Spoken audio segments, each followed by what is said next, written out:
Bonjour amis bassistes débutants et bienvenue sur ma chaîne.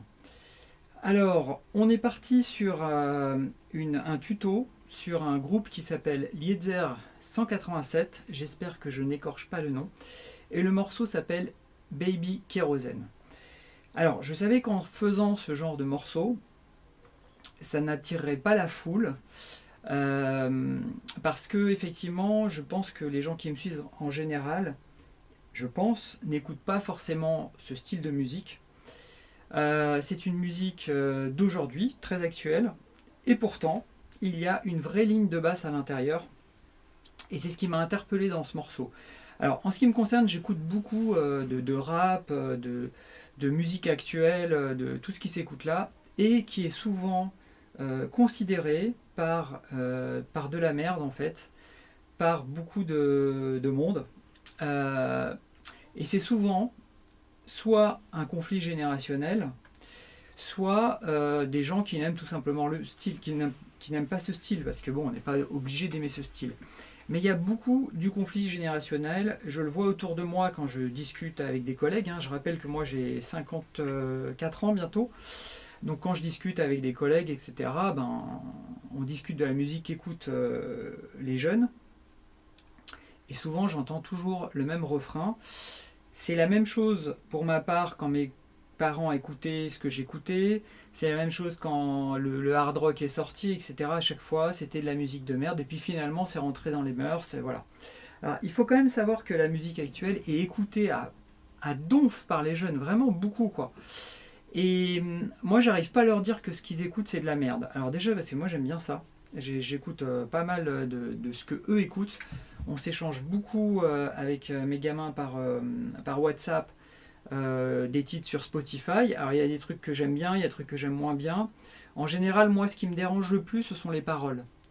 Quand c'est très vulgaire, trop vulgaire, bah je trouve au bout d'un moment c'est trop quoi. Je veux dire quand ça n'arrête pas, c'est trop. Par contre, il y a plusieurs choses que j'écoute dans un morceau. Il y a déjà ce que je vais ressentir quand je vais l'écouter. Il y a le flow du mec qui chante ou qui, en l'occurrence, qui rappe ou qui parle. Ça, c'est super important, le flow. Et les paroles. Alors, les paroles, ça peut être des paroles, c'est la fête, comme Cool and the Gang, Good Time Come On, des trucs très banals, etc. Mais qui donnent juste du groove. Et c'est une musique positive, juste pour s'amuser. Les paroles sont pas importantes, elles sont juste là pour donner un refrain, on va dire. Et puis après, il y a des fois du texte. Et le texte, selon certaines personnes, c'est interprété ou c'est dit différemment. Alors, pour des jeunes qui vont parler avec leur langage à eux, c'est presque du texte qu'ils vont comprendre entre eux, en fait. Hein, parce que moi, quand j'ai fait écouter certains trucs à mes gamins, eux, ils comprennent direct. Et c'est vrai que la vulgarité ne les choque pas autant que nous, ça pourrait nous choquer. Alors, en l'occurrence, dans le morceau, moi, ce que j'ai beaucoup aimé, c'est déjà le flow. Tout de suite, moi, je rentre dans le truc. Tout de suite, pour moi, ça groove direct. Il y a une ligne de basse, une vraie ligne de basse. C'est pas du gros synthé qui a été rajouté comme dans beaucoup de musique aujourd'hui. Je dis pas que c'est pas bien, mais c'est pas du synthé qui fait la basse. Là, c'est vraiment un bassiste qui joue, quoi. Et je veux dire, ça, pour moi, il faut vraiment le mettre en avant qu'il y a des choses comme ça. Ensuite, le flow de Leader 187, donc la personne qui parle rap, enfin qui rappe en chantant ou qui chante en rappant. J'adore son flow, sa voix, la tessiture et comment il amène son texte sur le morceau. Je trouve que tout l'ensemble va super bien. Concernant le producteur et la personne qui a fait la musique, qui s'appelle Tortuga 187, sauf erreur, et bien en fait je suis allé sur son Instagram, j'ai regardé un peu ce qu'il faisait. Le mec c'est un musicien en fait, c'est pas juste un mec qui joue avec des consoles et je les dénigre pas, mais c'est un musicien, c'est un bassiste, 100% bassiste, il joue super bien, il a du groove, il est placé, on voit qu'il sait ce qu'il joue. Voilà, le mec c'est un vrai musicien quoi, il nous sort ce style de musique, en tout cas moi j'adore et j'ai écouté d'autres de leurs titres que j'aimais pas mal. Alors je n'ai pas tout de suite commencé avec la ligne parce que j'ai tenu un petit peu à parler de ça parce que ça pourrait être un thème, hein, la musique, les goûts, les couleurs, c'est pas évident. Qu'est-ce que c'est une musique de merde? qu'est-ce qu'on appelle une musique de merde, parce que je l'ai entendu hein, sur ce style de musique, ou sur du rap actuel, qu'est-ce que ça veut dire? Est-ce que il faut qu'il y ait des accords dans tous les sens, des notes partout, pour que ça soit vraiment de la bonne musique? Je ne sais pas. Voilà, c'est des goûts, des couleurs. Pour moi, de la musique, si ça rentre à l'intérieur et puis que je commence à bouger la tête et que je sens le flow, ou que je suis dans une humeur particulière pour écouter certains morceaux, et c'est le cas pour celui-là, il y a des moments, ça, je pourrais l'écouter vraiment cool, quoi. En fait, je trouve ça vraiment... moi, ça me détend comme musique, hein. Voilà, donc ce que je veux dire par là, j'ai perdu un petit peu le fil, mais ce que je veux dire par là, c'est que la bonne musique, la mauvaise musique, bon, c'est toujours sujet, on pourrait discuter longtemps de ça. Maintenant, moi, mes gamins écoutent beaucoup ça, et je leur fais découvrir beaucoup d'autres musiques. Parce que le problème, c'est quand on écoute que un style de musique tout le temps. Alors, des fois, ça peut être périodique, mais tout le temps, que ça, et puis que eux-mêmes considèrent que ce que nous, on considère que c'est de la bonne musique, qu'en fait, c'est de la merde, parce que c'est trop intellectualisé, en fait. D'accord? Eux, ils aiment les trucs peut-être plus simples, où tout de suite, la rythmique met en place les choses. Donc voilà. Et puis on évolue aussi avec le temps, hein. Je veux dire, quand on est jeune, on écoute un type de musique, et puis après on évolue, on va vers des choses peut-être plus complexes, peut-être, je sais pas, mais en tout cas on évolue aussi, donc c'est pas pour ça qu'on va dire que ce qu'on écoutait c'était de la merde. Voilà. Alors maintenant on va partir sur la ligne de basse. Alors la ligne de basse, comment elle est faite? Elle est super intéressante, et elle n'est pas du tout facile à jouer, contrairement à ce qu'on pourrait croire. Pourquoi? Parce que en fait le rythme est lent et que on pose pas mal de notes. Donc le rythme est lent, mais au niveau de la basse ça tricote quand même pour jouer. Et comme le rythme est lent, il faut vraiment poser les notes parfaitement au bon endroit. Parce que si on a un peu à côté, ça s'entend tout de suite. C'est toujours pareil, les rythmes lents ne sont pas faciles à jouer. Ok? Alors pour les notes maintenant, après tout ce discours, on va vraiment partir sur la base. Donc je vous recommande d'aller sur mon site pour récupérer la partition.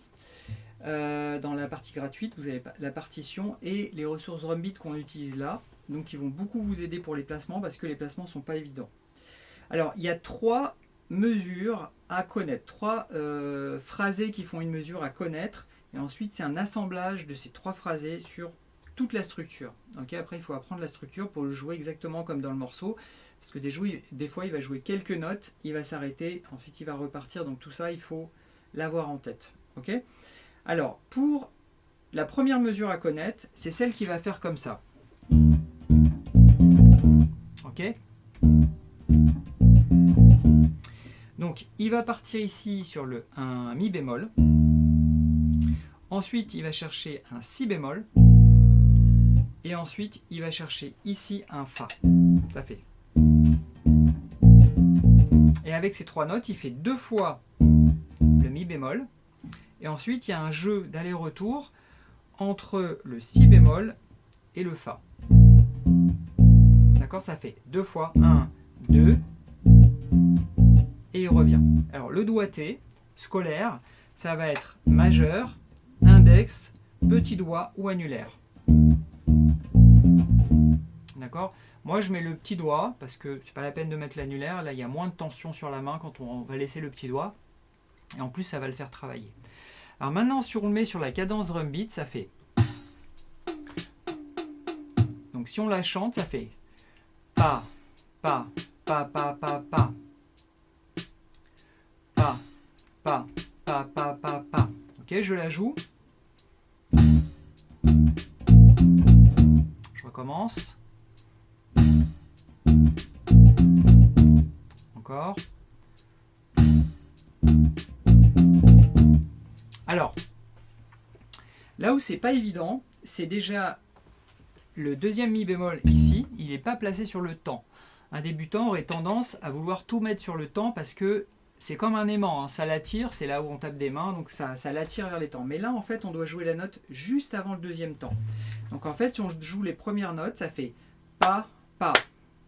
D'accord? Le pa est juste avant le temps, ça fait pa, pa, pa, pa, pa, pa.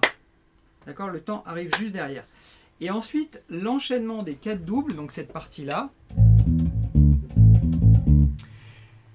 commence sur juste la double croche, la deuxième double croche du deuxième temps. D'accord? Donc il y a le deuxième temps qui claque et juste après on démarre. Voilà, c'est pour ça que le placement doit être assez précis, d'autant plus que la ligne est lente, donc on entend tout de suite des défauts de placement. D'accord? Donc si je relance, ça fait.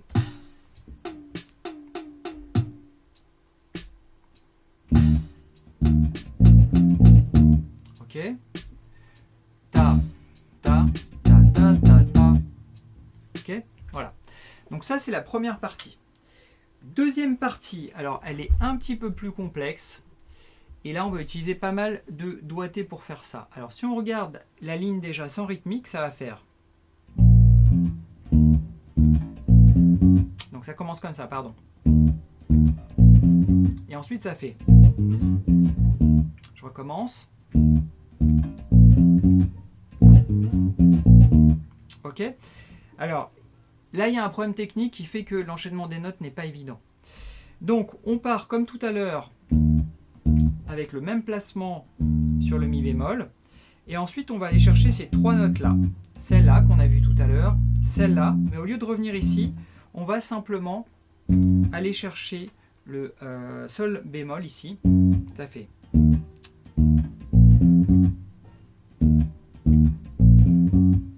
Ok. Donc ici, c'est la 9e case. Ok. Vous avez vu le doigté, majeur, majeur, index, annulaire, auriculaire. Et la partie délicate, on va aller chercher la première note ici. D'accord? Donc celle-là, on l'a déjà vue. Ensuite, 2 cases plus bas. Ça fait. Petit doigt, on va revenir sur les notes d'où on était parti tout à l'heure. D'accord? On avait fait. Et là, on revient. Ok? Si on enchaîne, ça fait. Ok, je recommence. Encore une fois. Ok, et donc si on enchaîne le tout, ça fait.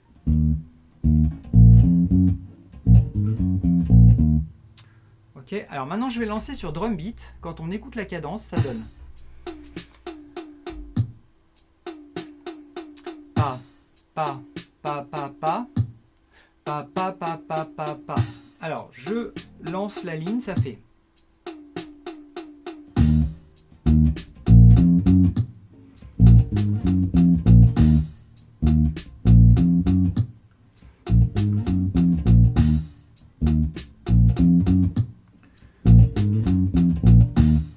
Ok, voilà.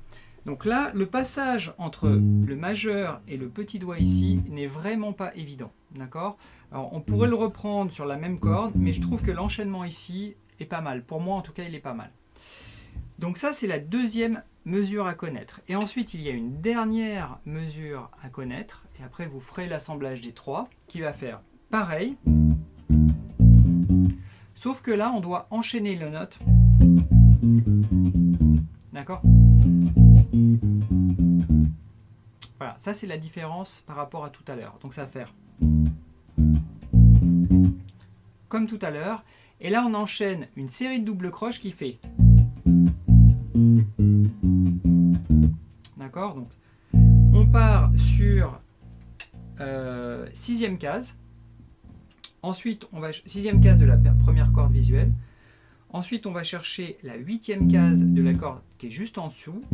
Après, on revient sur la même note, ça fait.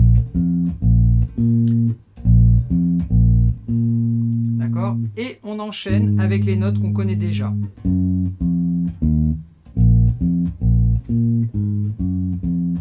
Je recommence.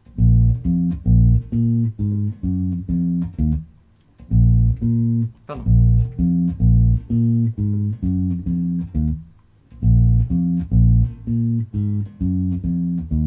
Voilà. Et là, on a toute la ligne pour faire le morceau. Il faut faire l'assemblage. Si on le joue sur drum beat, ça fait ça. Alors, je l'ai mis un peu rapide. Je l'ai mis à la vitesse du morceau. On va le descendre un peu. On va le mettre à 50 BPM. Et ça fait. Pardon.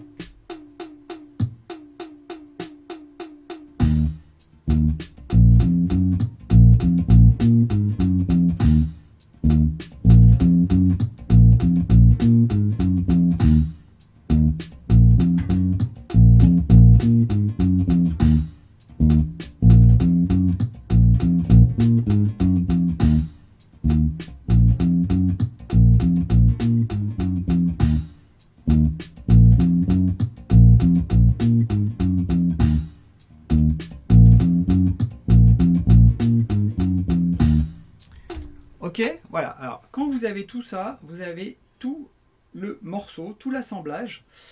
Il suffit simplement, il suffit, c'est pas évident, mais là il va falloir vous faire un deuxième travail de bassiste, c'est un travail de structure, pour jouer le morceau entièrement en répétant la structure de l'auteur.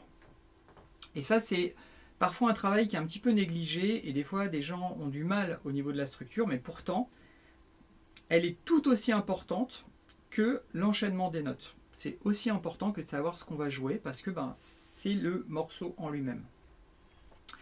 Voilà, alors je vous ai un petit peu tout dit. Tout ce qui est technique, de blocage de cordes, etc., vous savez que j'ai une formation pour ça. Pour ceux qui veulent se mettre à la basse, j'en parle moins maintenant parce que j'en ai beaucoup parlé dans les tutos précédents. Et pour perdre moins de temps et aller directement sur la ligne, j'explique où sont les emplacements des notes, les points clés qu'il faut retenir sur la ligne. Mais je donne plus tous les petits détails comme je donnais avant. Ok ? Eh bien, amusez-vous bien les amis et à bientôt pour une nouvelle ligne basse.